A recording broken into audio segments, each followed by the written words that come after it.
¿Es tu nombre y en qué barrio estamos? Así ya también queda para el video después. Bueno, yo me llamo Mercedes Noemí Ortiz, vivo acá en el barrio INTA, estamos en Manzana 7, en Casa 9. ¿Escucho bien? Perfecto, sí. ¿Para qué? Entonces voy a reajustar un poco.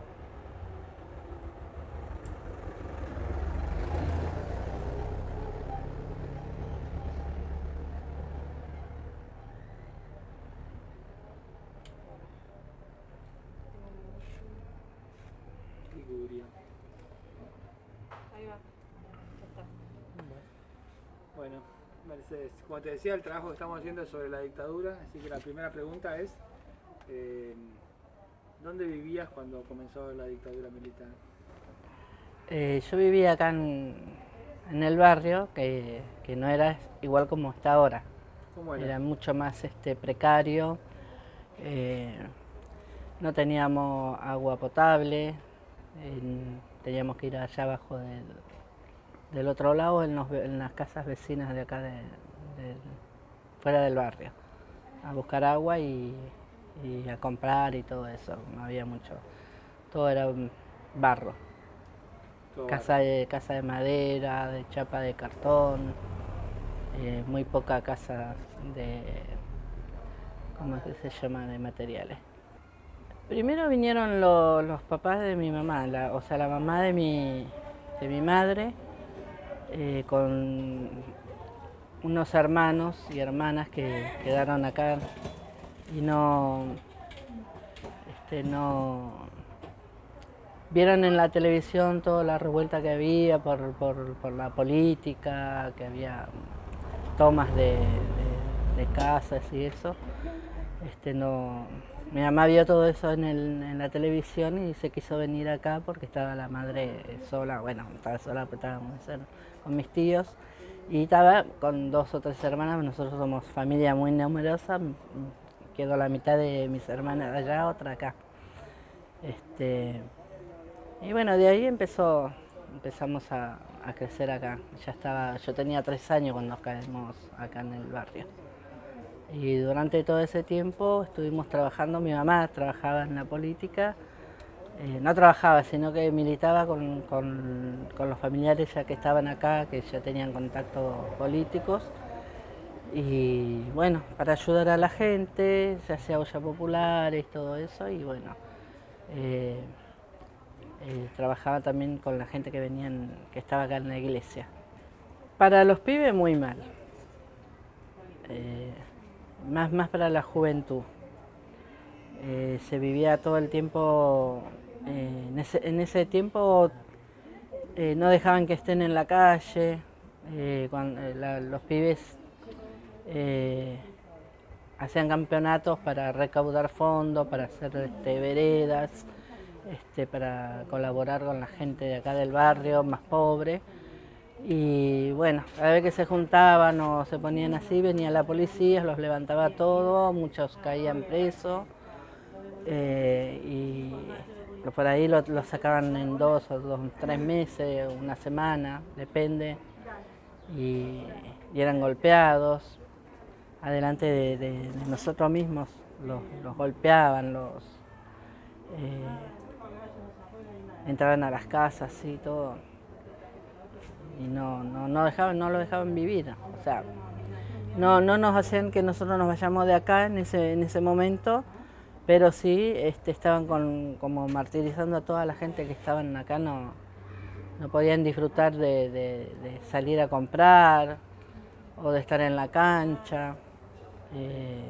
Los lugares que más se usaba para jugar al fútbol, un esparcimiento de espacios verdes que no existían mucho acá, pero se iban a jugar acá afuera, todo, y a donde iban, abajo. Después cuando empezaron a desalojar, creo que en el 80 más o menos, sí, a partir del 78, viniendo para el 81, 80, 81, empezaron a desalojar. Había gente que no tenía dónde ir a vivir ni nada, y acá creo que quedaron 10 o 15 familias nada más. ¿De todo el barrio? de todo el barrio, porque estaba lleno todo esto, era un barrio bastante grande, ahora no, no porque se esparció un poco y cortaron varias calles para, bueno, varios lugares cortaron para hacer calles, para abrir las calles. Pero sí, hubo una pelea bastante grande porque no querían irse mucha gente de acá. A muchos le habían pasado la casa con la topadora. Mi mamá y mi papá no, ellos se enfrentaron mucho y dijeron, hasta que se cansó, mi papá le dijo, bueno, ya no quiero más, un día pues mataron a varias personas acá en el momento de que se oponían a sacar el barrio y bueno, lo mataron. A otros le daban la posibilidad de irse tranquilos, que saquen todo, le traían los camiones militares eso y los llevaban a su propia provincia y se iban. A otros lo mandaban a la provincia, pero de alguna forma se tenían que ir sí o sí de acá, de los barrios estos de acá del lado de la capital, más que del otro lado. Y mucha gente se fue a vivir nomás acá enfrente de Madero, cruzaron nada más que la avenida General Paz y ahí hicieron. Pero sí, hubo una pelea bastante grande porque la gente se rehusaba a irse del barrio. Hubo muchas pérdidas acá, mataron a muchos pibes, jóvenes. Los militares. Los militares, la policía. ¿Cómo salió? No, mi papá no quiso confrontar más con los militares ni con la policía, porque como nosotros somos familia numerosa, no quería que se confronte, porque ya había muchos chiquitos en la familia y el padre Moglia, que también trabajaba con los militantes, porque acá la iglesia se levantó justamente con los pibes de la juventud peronista, empezaron a hacer campeonato y todo eso para poder levantar bien la iglesia. La iglesia se levantó a base de campeonatos con los pibes y muchos vecinos que también militaban. Colaboraban los médicos que en ese tiempo estaba el Salaberry, venían desde ahí a trabajar acá con los chicos, todos, a vacunar, a dar leche, a dar todo lo que sea de salud. Y después que empezó la dictadura, ya eso se cortó. Y antes de que sacaran el barrio, mi hermano con todos los amigos que participaron en eso, a 2 mataron, a otros 3 creo que lo desaparecieron. Y mis amigos, algunos amigos que estaban con mis hermanos trabajando en la política, uno se tenía que ir afuera del país, se tuvo que ir, creo que estuvo como 2 años viviendo en Brasil, y mi hermano recorriendo todo el país para que no lo desaparezcan, porque venían cada 2 por 3 a buscar armas. Nosotros éramos una familia muy precaria, vivíamos en una casa de una prefabricada viejísima, que ni siquiera tenía divisiones, ¿no? Todo de chapa de cartón, y éramos como 10 familias, o sea, éramos mi papá, mi mamá y como 7 hermanos y 3 sobrinos, más o menos. Mis papás, ellos cuando vinieron acá tuvieron ollas populares. Cuando se fueron de acá, los políticos que estaban acá los ayudaban con todo. En el tiempo que hubo una tormenta, que fue una de las famosas tormentas que casi se llevó todo con piedras, que los granizos eran así, se rompieron muchas chapas y bueno, ellos eran los que empezaron a caminar todo el barrio haciendo los primeros trabajos solidarios del barrio, ¿no? Ya te digo, en conjunto con gente de la salud y eso, que le traían chapas del gobierno a la ciudad, porque ellos iban a todos lados. Con mis hermanas, mi abuela, mi tío, todos tenían su grupo ya armado para trabajar haciendo los trabajos sociales en conjunto con la iglesia. Muchos dejaron de venir en esa época porque no querían poner en riesgo a mucha gente que era mucho más pobre. La gente esta, si no lo ayudaba a las personas que venían acá, que traían ropa y comida, no recibían ayuda de ningún lado.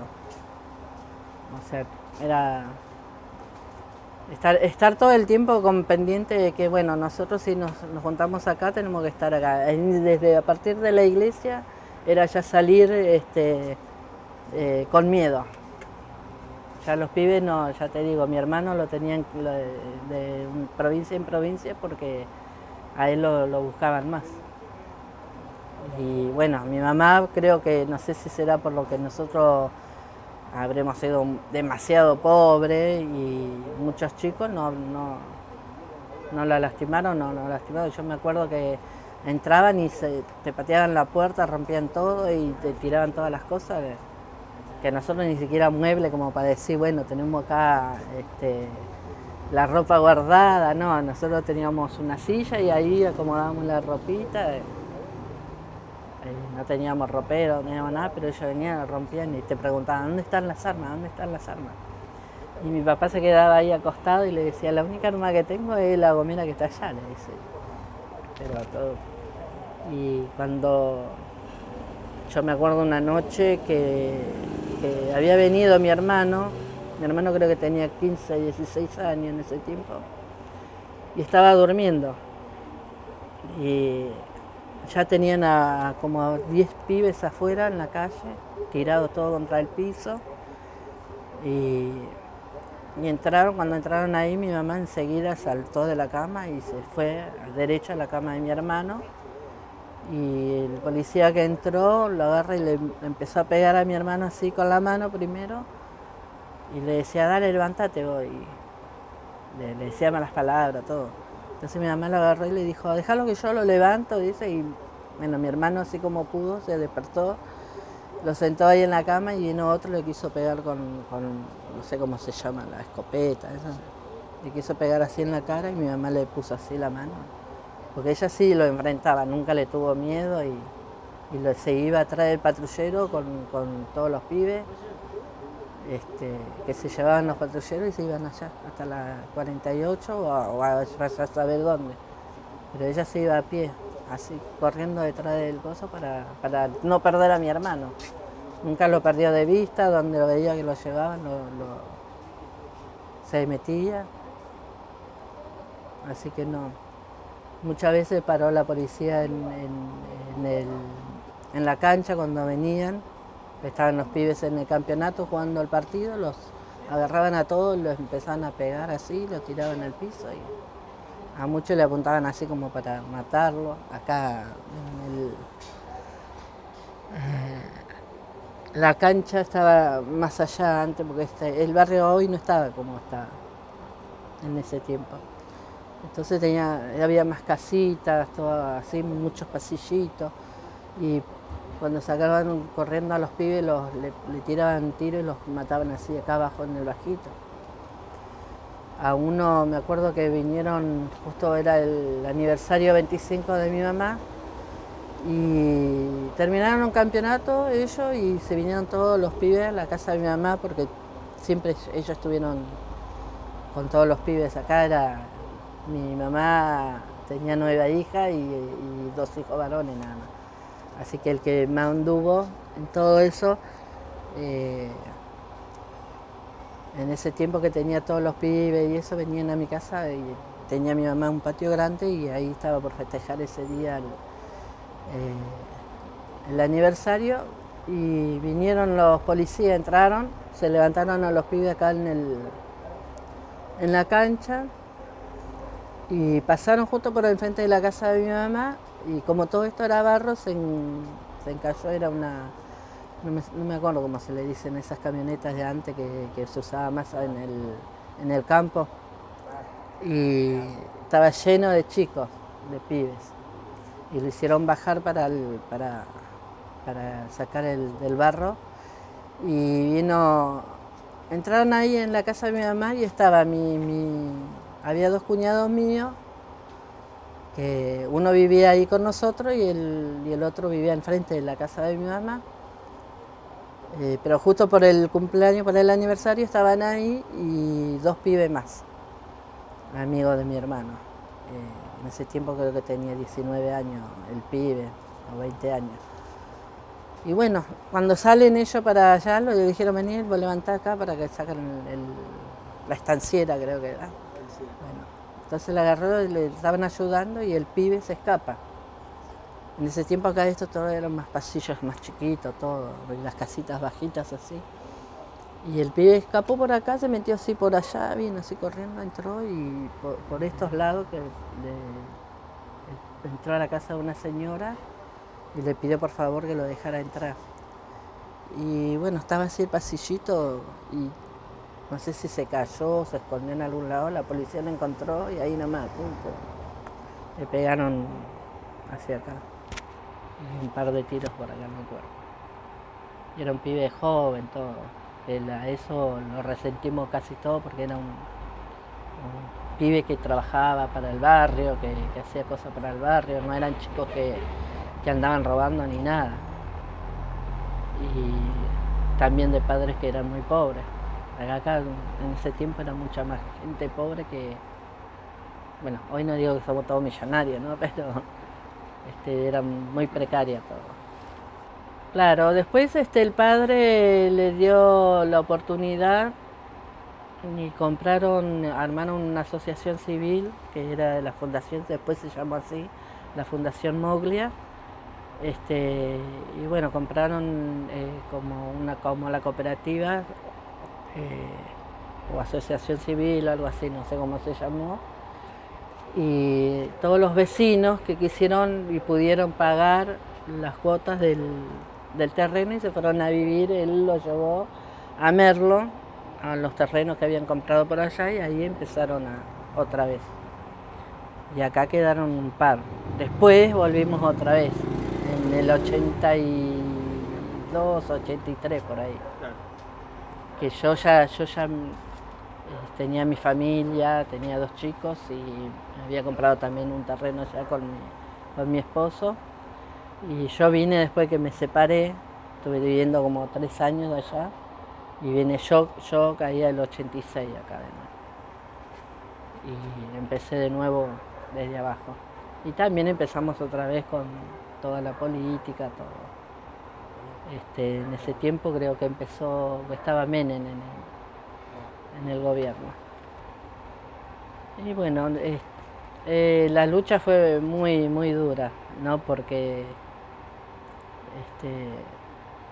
mucha gente quedó con ese resentimiento, con ese miedo, y es como yo le digo, a veces le comento a ellos, ese no te metas, déjalo así, que se miran de allá, quedaron con ese miedo por la dictadura, ¿no?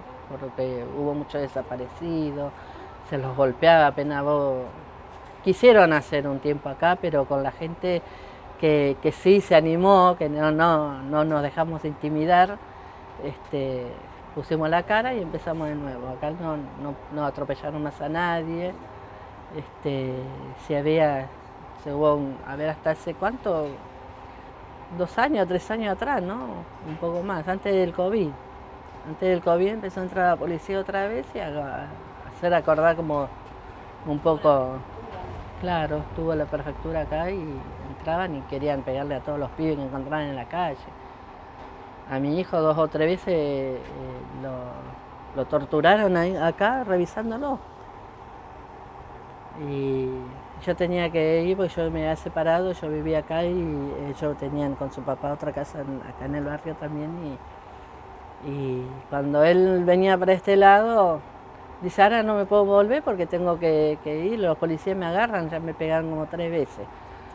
Y y no le pegaban así una piña, se lo agarraban de los testículos y se lo apretaban así, dice, hasta que no sé qué le querían hacer que digan.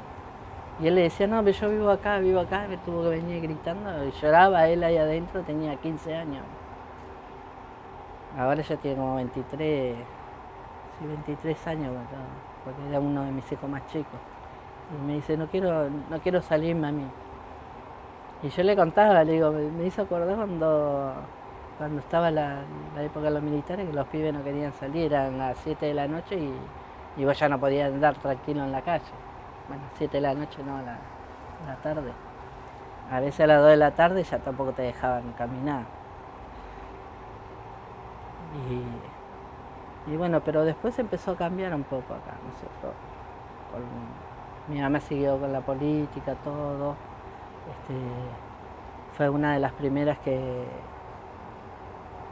fuimos, digamos, que fundaron el comedor El Osito Cariñoso, antes era la olla popular ahí, y después, bueno, también por problema político interno del barrio se dividió, mi mamá se hizo allá en su casa, que tenía también espacio grande, su comedor, y siguió trabajando políticamente y siempre con el Partido Justicialista. Y bueno, y toda la vida vivimos ayudando y tratando de levantar a la gente para que pelee por sus derechos, que no se queden callados. Acá todo el problema, toda la vida fue el agua y la luz. Ahora lo sumamos a las cloacas porque también como ya tenemos más o menos urbanizado el barrio, yo también. Entonces estamos peleando siempre. Ya hoy en día no tenemos referentes en el barrio, no tenemos ni presidente, ni comisión, ni nada. Así que dependemos de un par de personas que, como ella, yo, que vienen, ya que nos conoce, que saben que si hay un problema no lo soluciona fulano o mengano, estamos nosotras, que conocemos más o menos dónde ir, llamamos en nombre de los vecinos para que se solucione el problema o de luz, de agua, o si no empezamos a hacer quilombo, como se dice. O sea, hoy en día pues, vos vas a escuchar que el barrio INTA está urbanizado y que fue el gobierno el que urbanizó, pero no. El gobierno puso, ¿cómo se dice? Habrá puesto una ley para poder urbanizar, creo que fue en el tiempo de Menem, la ley 1001, para que cada uno de los que estaban viviendo en los barrios tomados se pueda hacer la urbanización y que puedan tener el agua, la luz y todo eso, como todos, pero nunca se llegó. Acá son muy pocos, se lucró mucho con eso del título de propiedad, y hoy quieren hacer figurar que el barrio ya está urbanizado, que cada uno tiene su título de propiedad, pero no es así porque no se terminó de urbanizar el barrio. Creo que hay 2 o 3 manzanas o 2 digamos, que empezaron a hacer los parcelamientos, pero quedaron ahí. En la manzana 5 el gobierno habían hecho un mapa y ahí él figuraba como toda la manzana 5, espacio verde, y la gente se negó. Así que la manzana 5 quedó relegada siempre porque el trabajo que querían hacer del gobierno no era lo que nosotros pedíamos. Así que quedó ahí, allá hace falta mucho, todavía hay pozos ciegos, a muchos no les llega el agua, las cloacas tampoco, y bueno, vive más asignado que nosotros. Yo, por ejemplo, acá tuve que pelear mucho para que se pueda hacer esto. Un vecino de acá no tiene cloaca, no tiene agua, no tiene nada, más que la luz. Así que no está mucho. Y así mismo como hay uno, acá en esta manzana debe haber un par más, y de distintas manzanas hay muchos que todavía están con problemas de cloaca y todo eso. Todavía sigue sigue porque hoy no tenemos representantes dentro del barrio. Si nosotros no nos juntamos cuando vienen los vecinos a pedir que le den alguna información o a exponer los problemas, no,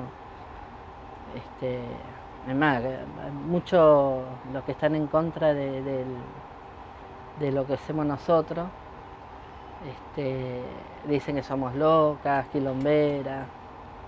Y yo le dije, bueno, llámeme loca, quilombera, pero yo no voy a dejar que a un vecino le falte o le pase algo porque el gobierno no quiere. Nosotros tenemos nuestros derechos, los chicos tienen sus derechos, así que lo peleamos mucho acá.